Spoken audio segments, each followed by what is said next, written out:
Hello po sa ating lahat. Kanina,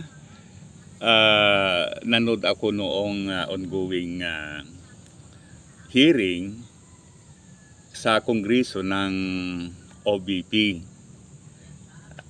Very interesting yung doon, ano? May halos may nagsigawan doon na Abante versus Marcolita. Okay. Ngayon, sa natin, talagang maliwanag na may mga talagang pro Sara doon. Halimbawa, ito si Congressman Marcolita. Pagkatapos itong si Congresswoman Gloria Arroyo, maliwanag naman talaga na ang pinupunto nila ay para kay Vice President. Ngayon, itong si Vice President naman, ang hindi natin parang nakikita natin na mali ay yung lagi na lang yung kung may kontra sa kanya, then lagi na lang na sinasabi na pamumulitika kasi ayaw nila sa kanya. So sa palagay ko, bilang isang ordinaryong Pilipino, hindi ganon. Dapat maging marespeto. So imagine, may magtanong, hindi sumagot. Imbitahan sa hearing, hindi pupunta. Bigyan ng pagkain, then hindi kakainin. So para bang talagang pag-insulto yan sa Kongreso. Ngayon, magbigay tayo ng pananaw ukol dito sa sinasabi ni itong si Congressman Marcolita about time keep tradition. Okay? Ano ba yung time keep tradition? Ito yung sinasabi niya. Tradition na ng Kongreso na ang budget ng Office of the President at saka Office of the Vice President ay hindi na busisiin basta na yan. According to him, that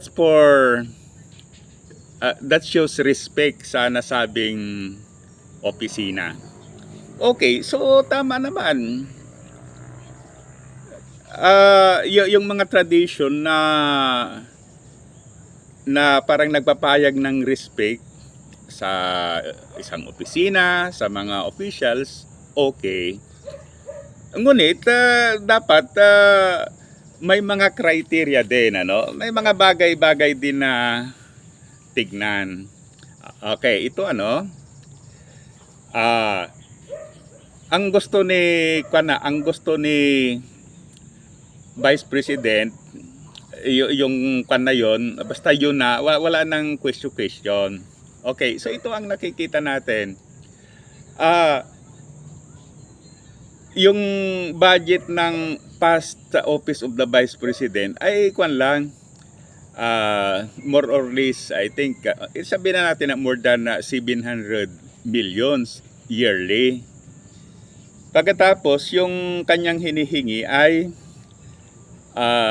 more than 2 billion yearly. So kung tignan mo yung diferensya, napakalaking diferensya, no? Yet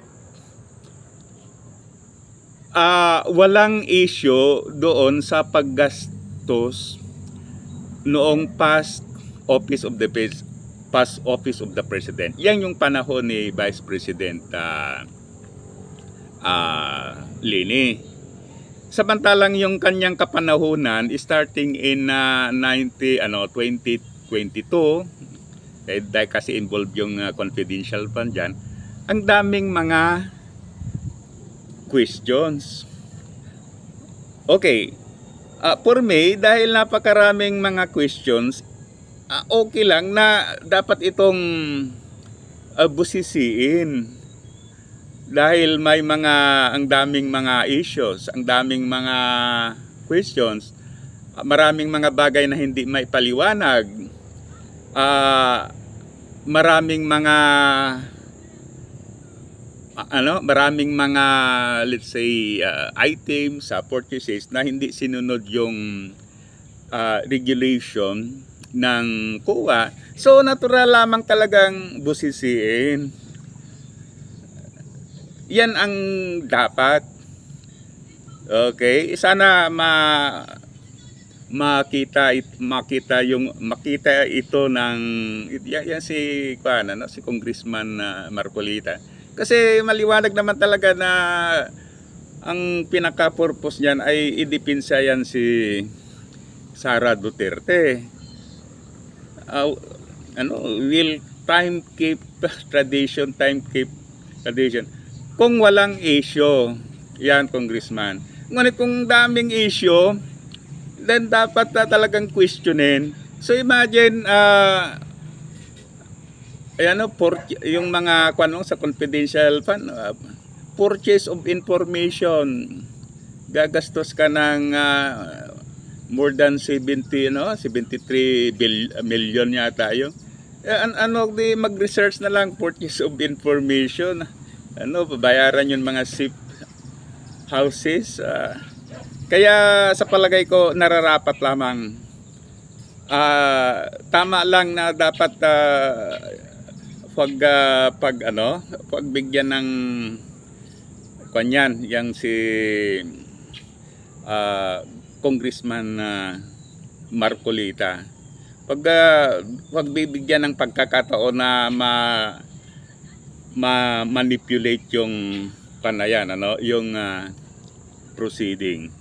Okay? So muli, thank you. Sana i-like at subscribe sa ating YouTube channel. Mabait ang mga Pilipino.